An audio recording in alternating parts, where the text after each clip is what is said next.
नमस्कार दोस्तों, YouTube के एस्ट्रोलाइव चैनल पे बहुत बहुत स्वागत, अभिनंदन आप सभी का।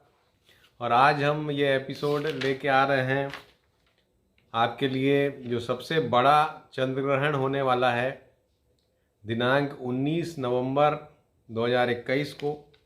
और ये 11:34 से शुरू होगा दिन में भारतीय समय के अनुसार और 5:53 तक चलेगा। लगभग 5 घंटे 59 का ये ग्रहण है। बहुत ही लंबी अवधि का ग्रहण। और भारत में हालांकि ये सिर्फ पूर्वी क्षेत्रों में दृश्य होगा। भारत में आसाम में दिखेगा और अरुणाचल प्रदेश में दिखेगा।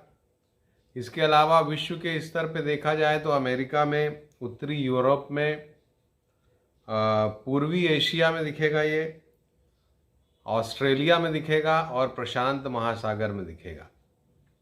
तो ये सबसे बड़ा चंद्र ग्रहण एक तो 19 तारीख को है और उसके बाद 4 दिसंबर को सूर्य ग्रहण है।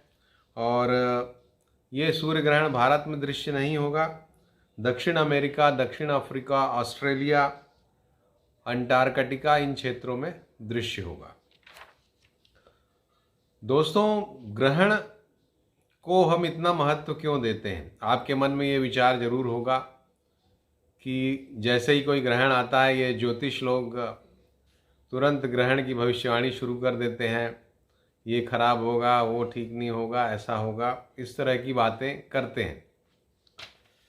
उसका कारण है दोस्तों, हालांकि जो साइंस को ही मानने वाले लोग हैं पूरी तरह से, वो इसको एक भौगोलिक घटना मानते हैं और वो सोचते हैं कि सुपरस्टिशन है। इस तरह की भौगोलिक घटना का मनुष्य पर क्या प्रभाव पड़ता है उसकी गणना करना। लेकिन दोस्तों, ये जितने भी प्रमुख ग्रंथ हैं ज्योतिष के, उन सभी में ग्रहण के बारे में बहुत ही विशिष्टता से डिटेल में चर्चा की गई है।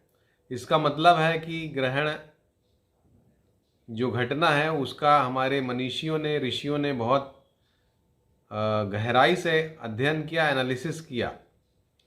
और मैं भी आपको एक छोटा सा पॉइंट बोलना चाहता हूँ, शेयर करना चाहता हूँ कि क्यों ये ग्रहण बहुत ही महत्वपूर्ण होते हैं। दोस्तों, ज्योतिष जो है वो 3 घटकों से चलता है। पहला होता है सूर्य। जैसा कि हम जानते हैं सूर्य कुंडली बनती है, सन साइन जिसे कहते हैं। दूसरा घटक है चंद्रमा, जिसके आधार पर भारतीय ज्योतिष चलती है। और तीसरा हम जिसे लग्न कहते हैं वो है हमारी पृथ्वी। लग्न अर्थात पृथ्वी का वो स्थान जहाँ पर आपका जन्म हुआ है, उधर वहाँ से जो पूर्वी दिशा में जो राशि उदित हो रही है, यानी कि उसके सापेक्ष जो राशि आ रही है, उसको हम लग्न कहते हैं। तो अगर देखा जाए तो सूर्य, चंद्रमा और पृथ्वी ये तीनों ही गणना के प्रमुख आधार हैं जिनके आधार पर ज्योतिष चलती है।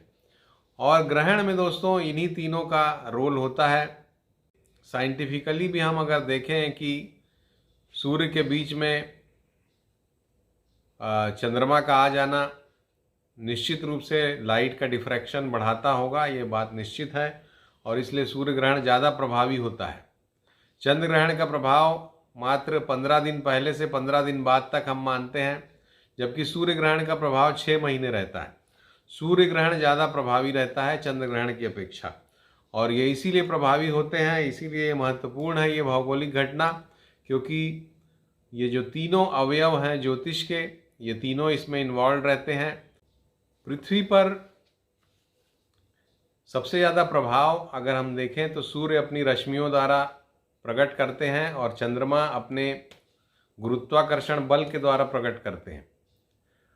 और इसका स्पष्ट प्रभाव परिलक्षित है ज्वार भाटे के रूप में। चंद्रमा का प्रभाव और सूर्य का प्रभाव तो हम प्रतिदिन महसूस करते हैं।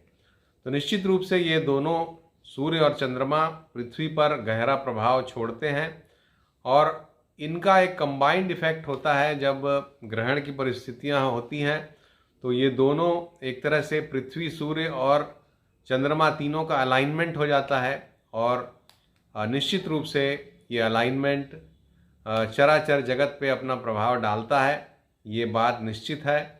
और इसके स्पष्ट प्रमाण हैं। सबसे बड़ा प्रमाण जैसा कि कोरोना फैला था पिछले सूर्य ग्रहण 2019 में, जो सूर्य ग्रहण हुआ था उस समय उन ग्रह परिस्थितियों के कारण कोरोना फैल गया और जिसको आज तक हम सभी भुगत रहे हैं। और भी इस तरह की बहुत सारी चीज़ें हैं जिससे हम ये समझ सकते हैं कि ये ग्रहण काफ़ी प्रभावी होते हैं। तो अब आइए इस ग्रहण की, चूँकि सूर्य ग्रहण भारत में दृश्य नहीं है इसलिए उसकी बात कम करूँगा मैं, हालांकि वो भी प्रभावी होता है। कुछ लोग सोचते हैं कि जो ग्रहण दृश्य नहीं है उसका बिल्कुल प्रभाव नहीं होगा, ऐसा नहीं है, क्योंकि राशियाँ तो प्रभावित होती ही हैं। भारत में दृश्य न हो, जहाँ पर ग्रहण दृश्य होता है वहाँ पर 100% प्रभाव पड़ता है, लेकिन जहाँ दृश्य नहीं होता वहाँ पर भी लगभग 50% उसका प्रभाव रहता है। तो आप दोनों ही ग्रहणों को, सूर्य और चंद्र ग्रहण को ध्यान से देखें, ध्यान से समझें और हमारे इस एपिसोड को पूरी तरह से फॉलो करें। इसमें हम बहुत ही महत्वपूर्ण बातें आपको करने वाले हैं। एपिसोड पूरी तरह से शुरू करने के पहले आपसे अनुरोध कि अगर अभी तक हमारे इस चैनल को आपने सब्सक्राइब नहीं किया है तो तुरंत सब्सक्राइब करें। इसमें हम सही भविष्यवाणियाँ करते हैं और ईश्वर के आशीर्वाद से हमारी अधिकांशतः भविष्यवाणियाँ सही होती हैं। इसमें हम ग्रहों का जो परिवर्तन होता है उसका आप पर क्या प्रभाव होगा, आपकी राशियों पर क्या प्रभाव होगा, इसकी बात करते हैं, और दुनिया पर, देश पर इसका क्या प्रभाव होगा इसकी बात करते हैं। तो इसको, हमारे इस चैनल को जरूर सब्सक्राइब करके अपना आशीर्वाद प्रदान करें। दोस्तों, ये जो ग्रहण, पहले चंद्र ग्रहण की बात करते हैं। और चंद्र ग्रहण जो पड़ रहा है 19/11 को, जैसा मैंने बताया, उस दिन शुक्रवार है और शुक्रवार को चंद्र ग्रहण पड़ने पर अच्छा फल मिलता है उसका। प्रजा में सुख शांति होती है, संवत का फल अच्छा होता है, पैदावार अच्छी होती है, चांदी, मोती, कपड़े आदि के भावों में तेजी आती है, ये हमारा शास्त्र कहता है। और वृषभ राशि में ये ग्रहण पड़ने वाला है कृत्तिका नक्षत्र में। और वृषभ राशि में ग्रहण पड़ने से उसका जो फल हमारे टेक्स्ट में, हमारे ग्रंथों में कहा गया है, वो ये कहा गया है कि रास्ते में चलते हुए जो बड़े बड़े लोग हैं, यानी कि पावरफुल लोग हैं, उनको खतरा होता है इसमें। तो रोड एक्सीडेंट्स वगैरह का खतरा होता है जब वृषभ राशि पर ग्रहण पड़ता है। और कृत्तिका नक्षत्र में ग्रहण पड़ने का भी फल है कि सोना, चांदी, मणि, प्रवाल यानी कि जो जेम्स हैं उनके दाम में बढ़ोतरी होती है, सोने के दाम भी बढ़ते हैं। तो ये कुछ प्रमुख बातें हैं जो कि ग्रहण से संबंधित है। अब भारत में ये जो ग्रहण पड़ने वाला है, वो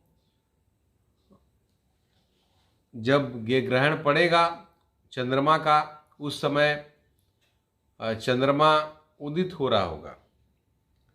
तो उदित होते हुए चंद्रमा पर जब ग्रहण पड़ता है उसका भी एक प्रभाव होता है, और उसका प्रभाव होता है कि अन्न में तेजी होती है और राजाओं को कष्ट होता है, राजाओं में लड़ाई होती है। तो ये उसका प्रभाव है। और जैसा कि अभी हम देख रहे हैं, खासकर महाराष्ट्र में पॉलिटिकल पार्टीज़ में आपस में आरोप प्रत्यारोप चल रहा है, तो वो भी या अन्य किसी जगह पर ऐसी संघर्ष की परिस्थितियां बढ़ सकती हैं, या भारत के बॉर्डर पे भी टेंशन हो सकता है, जिसकी भविष्यवाणी हमने पहले भी की है। और ये जो चंद्र ग्रहण पड़ रहा है ये आसाम में दिखाई देगा और अरुणाचल प्रदेश में दिखाई देगा। तो चाइना के साथ कुछ टेंशन बढ़ सकता है, ऐसा हमारा मानना है। विशेष करके 19 तारीख से 15 दिन के समय में सोने और चांदी के भाव में कुछ बढ़ोतरी हमको देखने को मिल सकती है। अब आइए जानते हैं कि देश और दुनिया पे इसका क्या प्रभाव पड़ सकता है। ये जानना इसलिए ज़रूरी है क्योंकि वृषभ राशि में ही ग्रहण पड़ रहा है, जो कि भारत की लग्न है, और भारत की लग्न पर जब ग्रहण की परिस्थिति बनेगी तो निश्चित रूप से भारत को प्रभावित करेगी। हमने अपने पहले के भी वीडियोस में बताया था इस समय के बारे में, और रेड सिग्नल आपको दिया था, बहुत ही खतरे की बातें बताई थी दिसंबर अंत तक के लिए। इसका जो हमने जिस वीडियो में ये बातें कही थी उसका लिंक हम इसमें दे रहे हैं, उसको आप देखिएगा, बहुत ही इम्पॉर्टेंट वीडियो है। हमने अष्टक वर्ग के आधार पे बताया था कि सभी ग्रह भारत की कुंडली के सापेक्ष कोई शुभ बिंदु प्रदान नहीं कर रहे हैं एक पर्टिकुलर टाइम पे।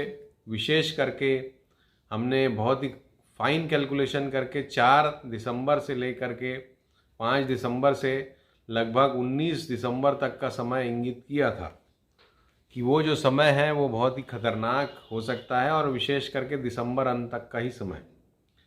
तो हम धीरे धीरे उस समय की तरफ बढ़ रहे हैं और ये ग्रहण की परिस्थितियां भी आपके सामने हैं।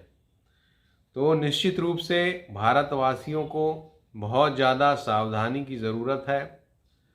विशेषकर कोरोना, जैसा कि हम ये खतरा हमें लग रहा है कि कोरोना का संकट बढ़ सकता है, तो आप सभी जो भी कोरोना प्रोटोकॉल हैं उनको फॉलो कीजिए। बिल्कुल लीजरली, इसको लाइटली मत लीजिए, और बहुत ही सावधानी से इस समय को निकालिए। विशेष करके जब तक मार्च 2022 नहीं आ जाता, हम सभी को बहुत सावधान रहना है, और उसमें भी ये दिसंबर 2021 का जो समय है तक का, यानी कि 2021 का वर्ष पूरा बचा हुआ, इसमें हम सभी को बहुत ज़्यादा सावधानी अपरिहार्य है। It is inevitable to take precaution. ये एक ज्योतिष होने के नाते और ज्योतिष का गहराई से इस समय का अध्ययन करने के नाते मैं आपको कह रहा हूँ। वृषभ लग्न, कृतिका नक्षत्र में चंद्र ग्रहण, वृश्चिक में सूर्य ग्रहण, और दोनों लग्न सप्तम भारतवर्ष के प्रभावित होंगे। और लग्न का स्थान जो है वो स्थान होता है पूर्व का स्थान, जैसा मैंने बताया, और सप्तम स्थान है पश्चिम का स्थान। तो देश का पूर्व और देश का पश्चिम, ये दोनों बहुत सावधानी की ज़रूरत है। इन दोनों क्षेत्रों में कोई बड़ी आपदा विपदा आ सकती है। इन दोनों क्षेत्रों में भूकंप हो गया या अन्य किसी प्रकार की नेचुरल कैलामिटीज़ हो गई, इनसे सावधानी रखना चाहिए। इसके अलावा जैसा मैंने बताया, राजाओं में युद्ध, राजाओं में लड़ाई, तो बॉर्डर पे भी हमको विशेष रूप से सावधानी रखने की ज़रूरत है। खास करके हमारा जो पूर्वी और उत्तर पूर्वी भाग है, इस क्षेत्र में हमें बहुत सावधानी की ज़रूरत है। अलर्ट रहना चाहिए। इंडियन मिलिट्री को भी अलर्ट रहना चाहिए, हर देशवासी को अलर्ट रहना चाहिए। बांग्लादेश को भी हल्के में ना लें। बांग्लादेश का जो डायरेक्शन है वो बहुत ही सेंसिटिव डायरेक्शन इसमें निकल रहा है, ऐसा मेरा मानना है। चाइना और बांग्लादेश दोनों से सावधान रहें। इसके बाद आइए अब बात करते हैं आपकी राशियों की। किस राशि के लिए किस तरह का प्रभाव ये ग्रहण दे सकते हैं। सबसे पहले मेष, जिसके दूसरे भाव में चंद्र ग्रहण पड़ेगा और 8वें में सूर्य ग्रहण। तो आपको सावधानी की ज़रूरत है। पारिवारिक मामलों में सावधानी, सेहत में सावधानी, हृदय के मामले में सावधानी। दूसरे नंबर की राशि वृषभ, जिसमें ये पड़ रहा है ग्रहण, उनको ओवर एक्साइटमेंट से बचना चाहिए। मानसिक रूप से उलझन महसूस कर सकते हैं आप। और जीवन साथी से मतांतर हो सकता है। मिथुन के लिए अचानक खर्च की परिस्थितियां बन सकती हैं आपके लिए, और अचानक किसी से डिस्प्यूट भी खड़ा हो सकता है जो आपने सोचा नहीं होगा। कर्क को लाभजनक परिस्थितियां बनेंगी, अचानक कुछ बड़ा लाभ हो सकता है, लेकिन मन आपका अशांत रहेगा क्योंकि चंद्रमा आपका लग्न का स्वामी या राशि का स्वामी है और वो ग्रहण में इन्वॉल्व हो जाता है। मन अशांत रहेगा, हालांकि लाभजनक परिस्थितियां बनेंगी। उसी प्रकार सूर्य के लिए भी मन में विचलन रहेगी और कार्य क्षेत्र में, कर्म क्षेत्र में कुछ परिवर्तन आपके आ सकता है इस समय पर। कन्या के लिए पदोन्नति के अवसर आएंगे, लेकिन पिता के स्वास्थ्य के प्रति आपको सजग रहना चाहिए। तुला को स्वास्थ्य का ध्यान रखना चाहिए। पेट से संबंधित तकलीफ, विशेषकर खाने पीने का ध्यान रखें। नौकरी में परिवर्तन हो सकता है। वृश्चिक के लिए पद प्रतिष्ठा को ये बढ़ा सकता है अचानक, लेकिन जीवन साथी को कष्ट दे सकता है और आपको भी पेट से संबंधित तकलीफों से बचना चाहिए। धनु राशि शत्रु पर विजय दिलाएगा, शत्रुहंता योग बन रहा है, लेकिन आपके पिता को कष्ट और आपको जल से संबंधित कुछ बीमारी हो सकती है, तो वाटर बॉर्न डिजीज से बचना है। मकर के लिए संभावनाएं अच्छी हैं, लेकिन संतान की चिंता हो सकती है आपको और जीवन साथी से मनमुटाव हो सकता है, उसके लिए सावधान रहें। कुंभ को वाहन चलाने में सावधानी रखना चाहिए। वाहन से कष्ट आपको हो सकता है, चाहे खर्चे का कष्ट हो या फिर शारीरिक कष्ट हो। मीन वालों को अच्छा फल देगा, ये लाभजनक परिस्थितियों का निर्माण करेगा और आपको भी लेकिन अपने पिता का ध्यान रखना चाहिए। पिता से संबंधित कुछ कष्ट हो सकता है। तो ये 12 राशियों के लिए या 12 लग्नों के लिए प्रभाव है इस ग्रहण का। और सीरियस नोट पर ये एपिसोड ख़त्म करूँगा कि जिस खतरनाक समय की हमने व्याख्या की है अपने वीडियोस में, जिसका लिंक मैं दे रहा हूँ, वो समय अब शुरू हो गया है 15 तारीख से, यानी कि कल से। आज मैं ये 14 को वीडियो बना रहा हूँ और 15 से लेके 31 दिसंबर या 1-2 जनवरी तक भी, बल्कि हम कहें, बहुत ज़्यादा सावधानी की ज़रूरत है। इसको बिल्कुल आप सीरियसली लें और सावधान रहें। नमस्कार।